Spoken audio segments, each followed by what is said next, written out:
Cuba tuan-tuan tengok apa ramai hak sembahyang salah. Yang wajibnya Allah. Yang tu yang kena dengar pada telinga. Berapa ramai yang Bismillahirrahmanirrahim. Tak dengar apa. Berapa ramai yang sembahyang takbiratul ihram tak sah sembahyang dia. Sebab tak dengar pada telinga dia.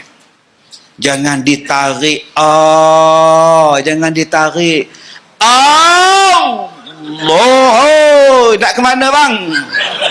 6 harakat kau belasah yang kena panjang Allah pendek Allahu Akbar. Bukannya bukan. Itu yang berlagu lagi. Berlagu di mulut satu, berlagu di tangan Allah. Dah berapa kali ni bang? Berapa kali ni bang?